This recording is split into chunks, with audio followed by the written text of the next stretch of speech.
At 11:42 on Sunday night, Noah's friend sent one question.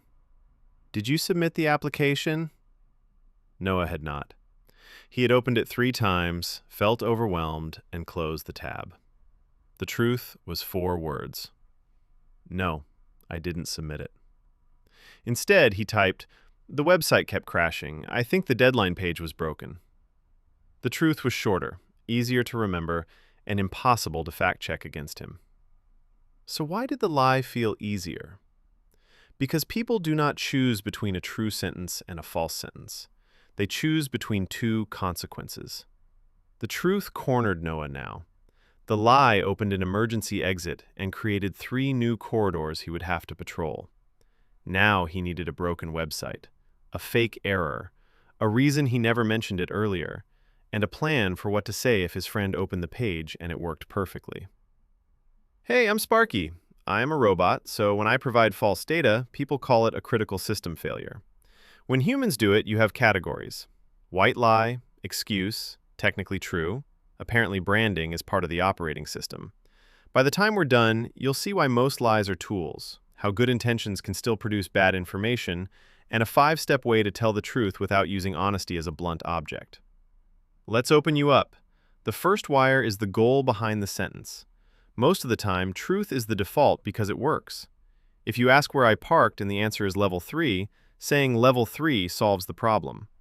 A lie would require invention, memory, and absolutely unnecessary robot theater.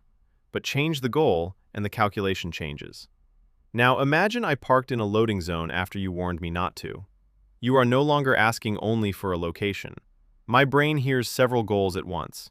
Help you find the car, avoid blame, protect my image as a competent machine, keep you from saying, "I told you so," with the unbearable accuracy you have been saving all afternoon. The truth can achieve the first goal, but threaten the other 3.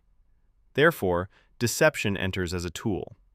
In 3 experiments, researchers varied whether honesty could satisfy a person's goal. When it could, participants were overwhelmingly truthful. When the same basic situation made truth an obstacle, deception became much more common. That finding points to a cleaner question than, why are people liars?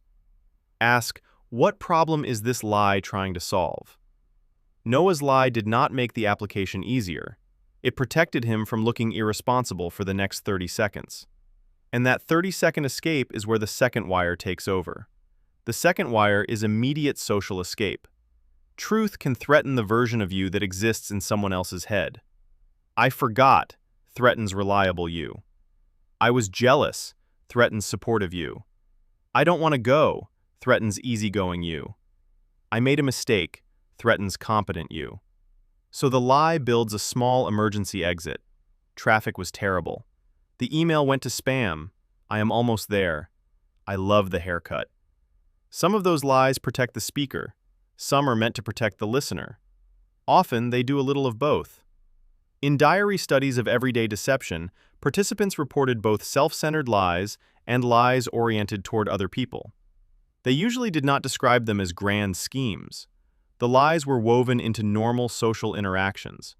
Ordinary motives can produce false information. You want approval. You want privacy. You want an advantage. You want someone to stop worrying. You want the conversation to end. But the diary research also found that interactions containing lies were reported as less pleasant and less intimate than interactions without them. The escape works in the moment, but it can reduce the very closeness it was supposed to protect. And if the lie conflicts with your image of yourself as honest, your mind has another problem to solve. It edits the label.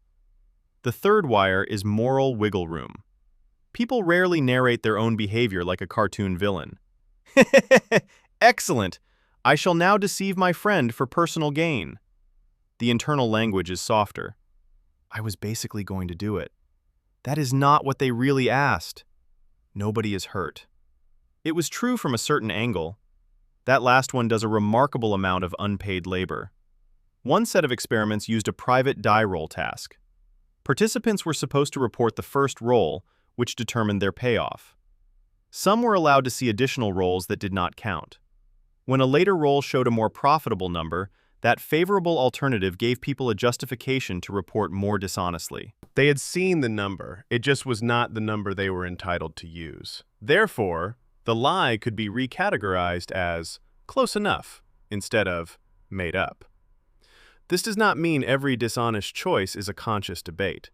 It means ambiguity can give self-interest somewhere to hide. That is why phrases like technically deserve attention. They often appear when the factual defense is getting stronger while the honest intention is getting weaker. But the most confusing lies are not built from selfishness. They are built from care. The fourth wire is the kindness conflict. Your friend shows you a terrible first draft and asks, "Is this good?" You can see the hopeful expression. You can also see paragraph 4, which appears to have been assembled during an earthquake. The blunt truth may hurt. The flattering lie may protect the moment.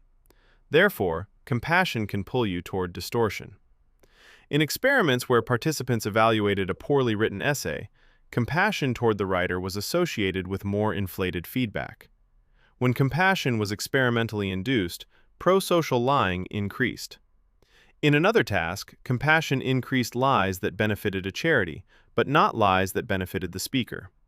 So yes, a lie can come from a caring motive, but caring motive and useful outcome are not the same thing. If you tell your friend the draft is perfect, you spare 1 minute of disappointment. You also remove the information they need before sending it to an employer. The kind lie protects emotion by sacrificing accuracy. Sometimes that choice is harmless. You do not need to review a child's birthday drawing like a hostile architecture panel. But when the other person must make a decision, false reassurance can take away their chance to improve, prepare, consent, or choose. The better alternative is often not brutal truth or beautiful lie. It is useful truth with care. The main idea is strong. The middle lost me. Want help tightening it? And far easier to maintain than the system that begins once a lie survives. The fifth wire is the maintenance trap. A truth has one version. A lie creates branches. What did I say? Who heard it? Does this detail match the first detail? What happens if two people compare notes? The original discomfort may last seconds. The maintenance can keep you pacing the corridor. Research on secrecy found that people thought about their secrets more often than they actively had to conceal them in conversation. More frequent mind-wandering to secrets was associated with lower well-being, even apart from how often concealment happened. That research covers secrets broadly, not every tiny lie. But it captures the hidden cost. The mind keeps revisiting unfinished social information. Repetition can raise the stakes too.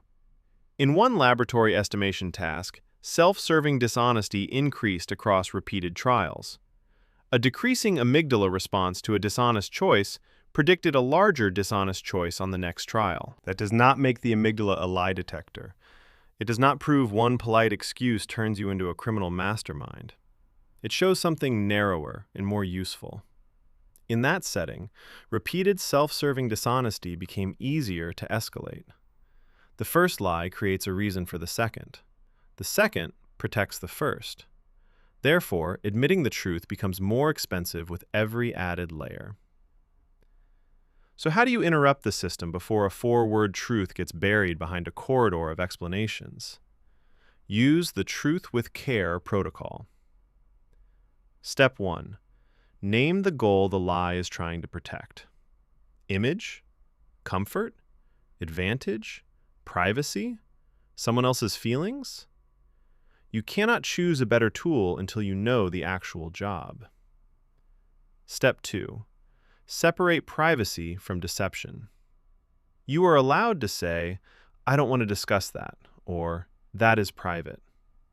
Honesty does not require total access to you. Step 3. Use the smallest accurate sentence. Noah did not need a confession documentary. He needed, "No, I didn't submit it. I got overwhelmed." Truth can be complete enough without becoming an autobiography. Step 4. Add care, not distortion. "I can't attend, but I appreciate the invitation. This draft needs work, and I can help with the opening." Kindness belongs in the delivery. It does not have to replace the data. Step 5. Repair early. I need to correct what I said. The site did not crash. I missed the deadline and felt embarrassed. Repair may be uncomfortable, but early discomfort is usually cheaper than building another branch. There are real exceptions. Truth can be unsafe in an abusive, coercive, or high-stakes situation. You do not owe sensitive information to someone who may use it to harm you, and legal or workplace situations may require qualified guidance. This protocol is for ordinary moments, where honesty is safe, not forced disclosure at any cost. Noah did not choose the lie because falsehood was simpler. He chose it because shame was immediate and maintenance was invisible. Your mind spots that escape because it is managing goals, belonging, image, and emotion at the same time, not because you are broken. But once you see the extra branches, you can stop turning 30 seconds of comfort into a week of cleanup. You're not broken, you're wired that way. And now that you can see the wiring, you can change the pattern. There is one more trap hiding inside Noah's story. After he has defended the broken website 3 times, admitting the truth feels like wasting all the effort he already spent protecting it.